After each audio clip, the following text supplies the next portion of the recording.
Magandang hapon, narito ang 3-day weather forecast.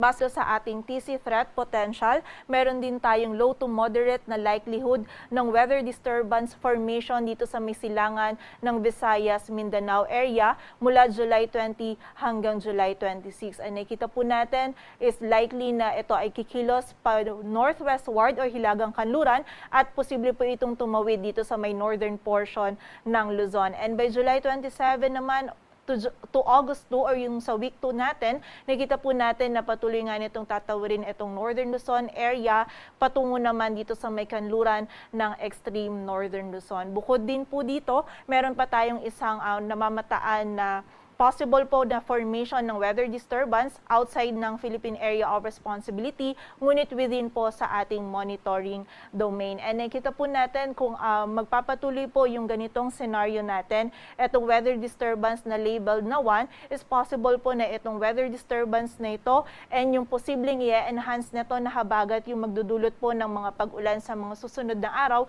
sa malaking bahagi ng ating bansa.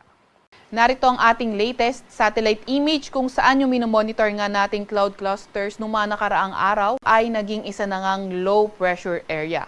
Kanina alas 3 na madaling araw, ito ay huling namataan sa layong 1,630 kilometers east ng southeastern Luzon.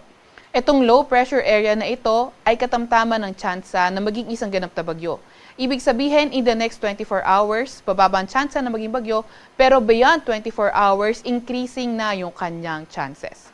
Sa ngayon naman ay nakita natin na posible itong pumasok ng ating Philippine Area of Responsibility ngayong hapon o hindi kaya bukas ng umaga. Nakita nga rin natin na once na pumasok ito at unti-unting lumapit sa ating bansa ay posibleng magdala ito ng mga pag-ulan sa malaking bahagi ng ating bansa. So ito ding low pressure area na ito ay nasa loob na ng ating Tropical Cyclone Advisory Domain. So once or kung mabuhay ito habang nasa Tropical Cyclone Advisory Domain, maglalabas tayo ng Tropical Cyclone Advisory. Or kapag ito ay pumasok sa ating Philippine Area of Responsibility at ito ay naging ganap na bagyo, sa lugar nga na yon, maglalabas tayo ng Tropical Cyclone Bulletin. Kaya patuloy pa nga rin tayo mag-antabay sa mga ilalabas na update. At para naman sa 3-day outlook ng mga key cities ng ating bansa in the next 3 days from Wednesday hanggang Friday dito sa Metro Manila at sa bahagi din ng Baguio City, patuloy po magiging bahagyang maulap hanggang sa maulap yung ating kalangitan. Possible pa rin yung mga isolated na mga pag-ulan and pagsapit po ng Thursday ng hapon maging sa araw din ng Friday, possible po na maging mas mataas yung chance ng mga pag-ulan na ito dala po ng habagat. While for the area naman ng Legazpi City by Wednesday, may mga isolated po tayong mga pag-ulan na mararanasan and by Thursday and Friday, possible po na mataas yung chance ng mga scattered na mga pag-ulan, pagkilat at pagkulog. Dala po naman ito ng trough ng potential na weather disturbance natin. Agwat po ng temperatura sa Metro Manila ay mula 25 to 33 degrees Celsius, sa Baguio City ay 16 to 25, sa Legazpi City naman ay 24 to 32 degrees Celsius. Dito naman sa bahagi ng Metro Cebu at Tacloban City, from Wednesday to Friday, posible din po na maulan yung panahon na ating mararanasan. Dulot din po ito ng trough ng potential na weather disturbance po natin. And for the area naman ng Iloilo City, mataas din po yung possibility ng mga scattered na mga pag-ulan, dala po ng habagat. And ina-expect po natin from Wednesday hapon onwards, posible pong paminsan malakas yung mga pag-ulan na ating mararanasan, kaya doble ingat para sa ating mga kababayan. Agwat ng temperatura sa Metro Cebu ay mula 24 to 31 degrees Celsius, sa Iloilo City ay 24 to 32 at sa Tacloban City naman ay 25 to 32 degrees Celsius.